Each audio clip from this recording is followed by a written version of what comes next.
बंधुओं, आप सभी को जय जोहार। आज बहुत ही खुशी की बात है कि हमारे बीच में सर आए हुए हैं, सम्माननीय पुष्कर लाल तिवारी जी। आप कृषि वैज्ञानिक हैं। सर, आपका बहुत बहुत हार्दिक स्वागत है। पता ये लगा कि आप लगभग 39 वर्ष कृषि विभाग में रह करके आप सेवानिवृत्त हुए हैं और आपका जो अनुभव है किसानों के लिए बहुत ही लाभदायक होगा। आपके अनुभव का जो ज्ञान का जो लाभ है वो हमारे किसान बंधु या हम लोगों को कैसे मिले, आप तक किसानों तक कैसे पहुँचे, इसके लिए हम लोग आज बहुत अच्छे तरीके से खास बातचीत करने वाले हैं। तो सर, अभी हमारे यहाँ किसान भाइयों को सरकारी समितियों के माध्यम से खाद बीज के साथ एक नैनो यूरिया भी प्रदान किया गया है। तो मैं चाहूँगा सर, ये पहले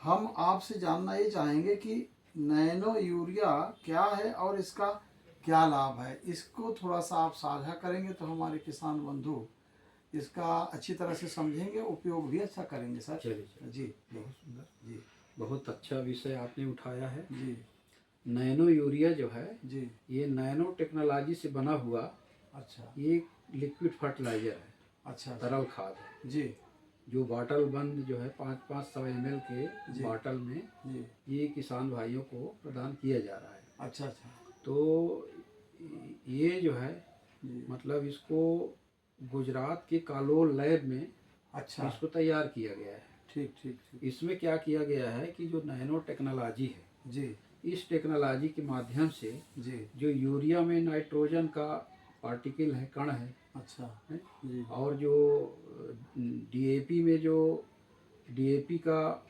दानेदार कण है, अच्छा, उसको नैनो टेक्नोलॉजी के माध्यम से अच्छा, अच्छा, इसको लगभग 55,000 टुकड़ों में डिवाइड कर दिया गया है, वाह, वाह, जिससे कि जी, इसका सरफेस एरिया बढ़ गया है। अच्छा, ऐसा हुआ है। वाह, वाह, वाह, तो और ये तरल रूप में हाँ, हाँ, किसान भाइयों को प्रदान किया जा रहा है। अच्छा, अच्छा, अच्छा, इसका प्रयोग किसान भाई उस समय करेंगे अच्छा, जब ये हमारा जो जैसे रोपाई करते हैं, जी, तो रोपाई के समय जब पूरा मिट्टी से ढक जाए पौधा, तो ये रोपाई के लगभग 20-25 दिन बाद ये अवस्था स्टेज आएगा। अच्छा, अच्छा, स्टेज आएगा जी, जी, कि पूरा मिट्टी ढक जाएगा खेत का, ठीक, ठीक, पूरा मतलब कांसे वगैरह निकलेंगे फसल के जी, और पूरा नीचे की मिट्टी ढक जाएगा। अच्छा, तो लगभग 45 दिन में ये स्टेज आएगा। अच्छा, तो अच्छा, उस समय इसका प्रयोग करना है, अच्छा, नैनो यूरिया का जी, जी, नहीं, और नैनो डीएपी का भी। अच्छा, और इसका जो है 4 ml मात्रा 1 लीटर पानी के हिसाब से, अच्छा, अच्छा, जो एक टंकी है जी, उसमें जो है लगभग 14 लीटर पानी डालते हैं। अच्छा, अच्छा, तो 14 चौको 56, 56, यानी अधिकतम 50 से 60 जो ml है, जी, मिलीलीटर है, जी, जी, जी, ये दवा उसमें स्प्रेयर में डाल करके हम जो है 45 दिन की जब अवस्था हो जाएगी, भरपूर मतलब फसल द्वारा पूरा आच्छादित हो जाएगा खेत, जी, जी, ऐसी अवस्था में डालना है। अच्छा, और ये जो है इसका स्प्रेइंग होगा पौधे के ऊपर, अच्छा, इसको मिट्टी में नहीं डालना है, अच्छा, ये अच्छा, अच्छा, पौधे के ऊपर इसका स्प्रेइंग होगा। अच्छा, है? तो इससे क्या होगा कि ये लगभग 90% जी, जो दवा है, जी, ये फर्टिलाइजर है जी, लिक्विड, जी, इसको पौधा अपने आप सोख लेगा। अच्छा, क्योंकि पौधे के जो पत्ती है ना, जी, इसमें लाखों की तादाद में पर्ण छिद्र हैं, जी, जिसको जी, जी, हाँ जी, जी, जिसको जी, स्टोमेटा बोलते जी, हैं, जी, जी, जी, ये लाखों की तादाद में जी, है। जी, तो जैसे ही जो है दवा जो है जी, उसके पत्तियों के ऊपर पड़ेगा, छिड़काव होगा, जी, वैसे ही जो है वो जो है उसको सीधे सोख लेगा। अच्छा, ये जड़ तक नहीं जाएगा, अच्छा, नहीं, जिसमें जड़ का कोई रोल नहीं है, रोल सीधे नहीं, वाह, पत्तियों द्वारा ही इसका गुड, अवशोषित हो जाएगा। बहुत बढ़िया। नहीं? सर, इसमें हमको ये समझ में नहीं आ रहा है, जैसे पहले भी खाद के प्रयोग हुए हैं और अब आज ऐसा लग रहा है कि ये आपका नैनो से कुछ और अलग तरीके का नया लाभ होगा, या इसमें क्या एक संभावना है? हाँ, इसमें ये है कि जैसे पहले पारंपरिक यूरिया डालते थे, दानेदार जो यूरिया, ठीक ठीक ठीक। ये यूरिया जो है इसको डालना पड़ता था छिड़काव के माध्यम से। अच्छा। कुछ तो यूरिया को अपन जुताई के समय डाल देते थे, जी, जी। जो भी हाँ जी, हाँ जी। यूरिया सिफारिश मात्रा जी, का जी। यूरिया है, जी। उस यूरिया को 3 भाग में बांट लेते थे। अच्छा। एक भाग जुताई के समय डालते थे, ठीक। एक भाग को अपन रोपाई के 20 दिन बाद देते थे, जी जी जी। फिर तीसरा जो अंतिम भाग है जी। उसको अपन गांठ बनने की जो अवस्था है उस समय देते थे। वाह। तो ये यूरिया जो है इसका कई तरीके से लॉस हो जाता था।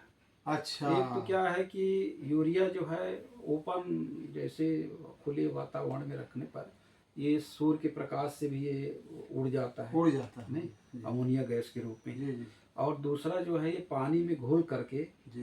ये, और सिंचाई के अवस्था में ये जो है बह जाता है, बह करके नदी नालों में पहुंच जाता है। राइट। नहीं? ठीक ठीक। तीसरा जो है ये जो है कुछ पानी में घोल करके जमीन के नीचे वाले लेयर में, तली में बैठ जाता है। बैठ जाता है।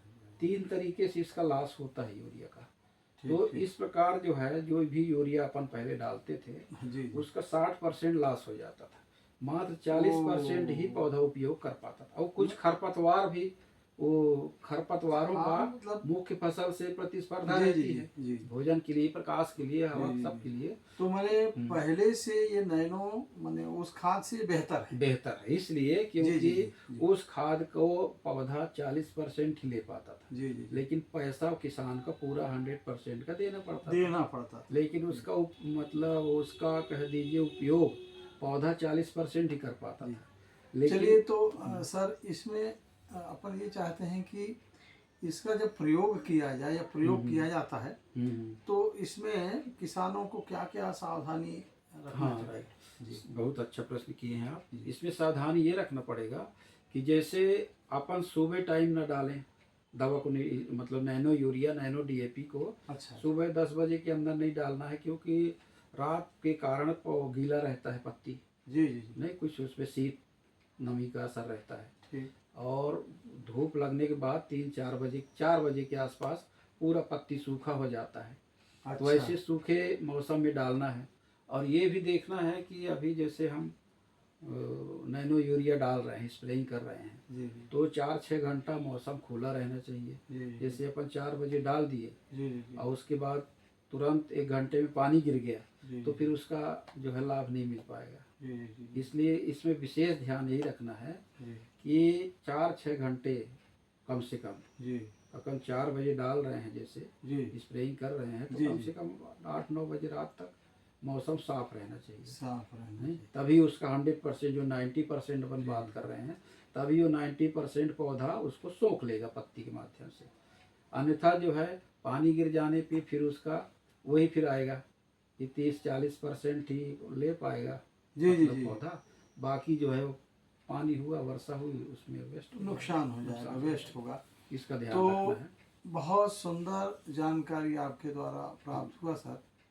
मैं ये कहना चाहूँगा कि बस अंतिम बात कुछ बोल करके हम अपनी बातों को विराम करेंगे। बड़ा अच्छा लग रहा है, ये जानकारी बहुत किसानों के लिए हितकर है, लाभकारी है। ये सावधानियाँ यदि किसान भाई बरतेंगे तो लाभ इससे पहले की अपेक्षा, बीते हुए समय की अपेक्षा इसमें ज़्यादा हो सकता है, ये ऐसा अनुमान लगता है। तो जी। मैं किसान भाइयों को ये बतलाना चाहूँगा कि ये खोज जो है गुजरात के कालोल लैब में हुआ है। ये अच्छा। इको कंपनी के सौजन्य से जो है इसका कमर्शियल उत्पादन किया जा रहा है। जी जी जी और ये बड़े खुशी और गर्व की बात है जी कि नैनो टेक्निक से जी नैनो फर्टिलाइजर बनाने वाला, जी नहीं, जी। ये विश्व का पहला देश भारत ही है। वाह, ये हमारे लिए बड़ी खुशी की बात है। गौरव की बात है। हाँ, और जो है ये नैनो टेक्नोलॉजी कृषि क्षेत्र में एक वरदान बन के सामने आ रहा है। वाह वाह। नहीं?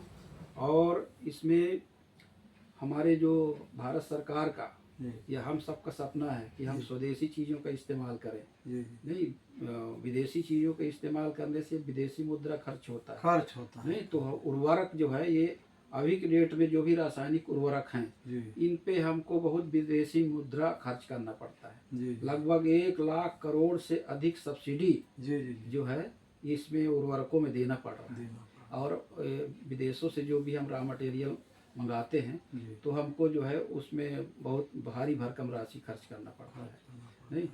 तो ये आत्मनिर्भर और मेक इन इंडिया का भी सपना जो है साकार हो रहा है। बहुत ये सुंदर इसका सबसे बड़ा उदाहरण है उदाहरण। मेक इन इंडिया का, जी जी कि जी हमने कृषि क्षेत्र में नैनो टेक्नोलॉजी का प्रयोग करते हुए जी।